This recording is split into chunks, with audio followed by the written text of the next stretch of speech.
Welcome back, everybody. Today I've got some kefir I've just strained, and here it is. And I've got some frozen raspberries. And I'm going to show you the quickest way to make my and Paul's favourite kefir recipe. It makes a wonderful smoothie type drink. And I just take, these are straight out the freezer, and you can buy them a lot cheaper and in a big bag for about €6 over here that will last, well, months. And this is raspberries, but I also do it with cherries. I prefer the cherry, Paul prefers the raspberry. Both are slightly acidy, they've got a tartness to them, and they just make a really good kefir. Now this, I'm sure you've seen it all over the internet, how good this stuff is for you. But the moment I do this, I am taking it to another level, because this has other properties. You're adding all the vitamin Bs.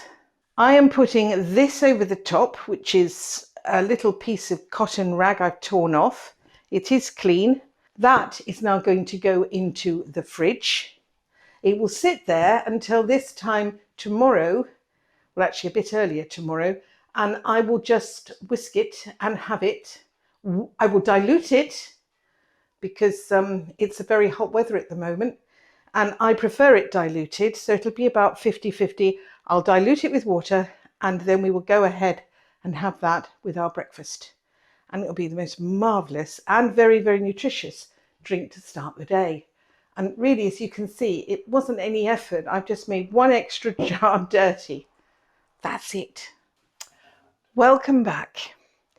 This is after it has done its secondary fermenting. Just in case I haven't made it very clear, you take out the little grains. And when you take out the little grains, it doesn't ferment nearly as fast. But because you've already impregnated, if you like, the milk with both the yeast and the bacteria, it kind of carries on, and it needs to eat. Something has to be processed, and that's the sugars in it. By adding these pieces here, you've given it something to eat. And that's the theory of it. So this is 24 hours later, breakfast time. And I'm just going to, can you see how it hasn't blended it, it's just, but it is bubbly. Can you see the bubbles? Those are because it's doing its secondary fermentation, and that's what produces the B vitamin. Now I'm going to turn it on, it'll make a... Some people at this stage would filter out the seeds. Now, you could do that, but I don't even notice them when I swallow them, and neither does Paul. But I don't think it's necessary. Now, you can have it thick like this, but we prefer it like this. This is chilled water out of the fridge.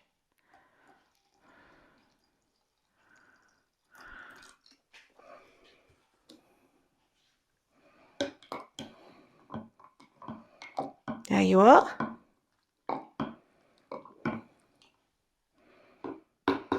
But basically, however you like to drink your smoothie is up to you. If you have a garden and you can get fresh fruits, all much the better.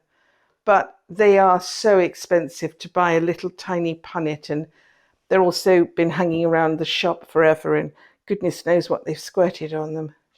So this now we pour, and you can see this is just a gorgeous breakfast drink. We like it in these lovely long glasses to show off the colour.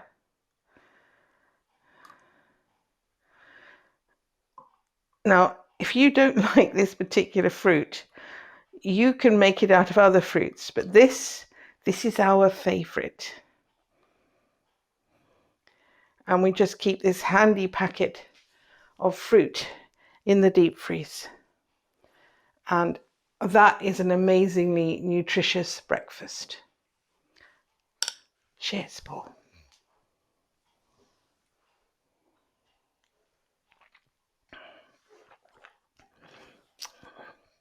Now we like the sharpness, but you may want to add something like honey, etc. There is another way to make this, and you can try for yourself, but sometimes if you don't want to wait the extra day, there is a way to make it quicker, and I will show you that very quickly soon.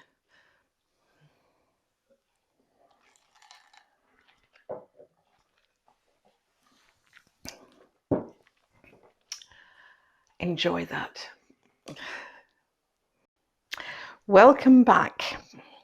This is fresh kefir. So it was made a day after the last part of the video. And these are the frozen raspberries yet again, okay? And I said there was a quicker technique, and that's this one. You have a jar or a jug, something, and into this we put these.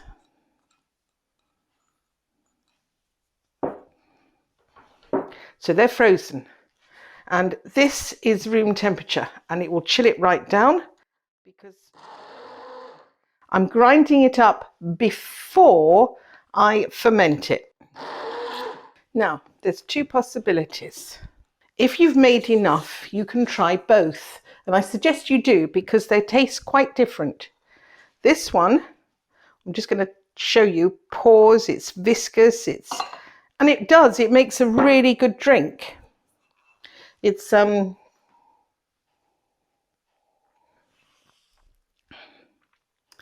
slightly fizzy, but apart from that, it's just like having a yogurt smoothie. Okay, unsweetened in this case, but you could sweeten yours if you wanted. But I'm not going to do that with this. I'm going to wait another few hours. And I mean, we're talking maybe 4 to 6 hours extra.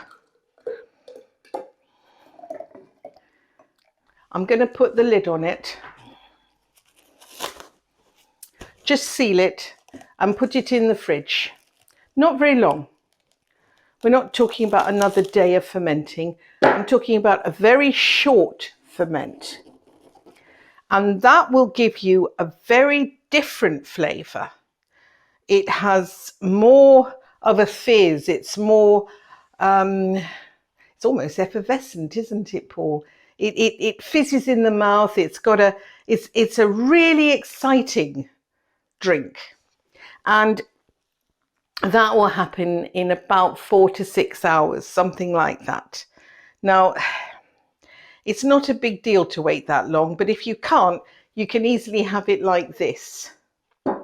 Now, if you want to make it into a luxury smoothie, you do one more thing. You put that through a very tight grained sieve. I've got a little metal one, and it catches all the pips and all the debris, and it makes it ultra silky smooth. And that tastes wonderful. And I would do that before either I do this to it or I just drink it. But before I do that, I put it through this wonderful system of making it the most smooth, velvety texture. And that's just using your kefir and your berries. And if you ask me why I like this particular one, because it's Paul's favourite and it's my second favourite. And the other one I really like is with cherries. And frozen cherries that have already had their stones taken out, you can do that with just the same. Now, I have tried blueberries, but they don't do it for me. They don't have the acid, the excitement. They don't produce this wonderful balanced texture. And you are producing here not just a smoothie.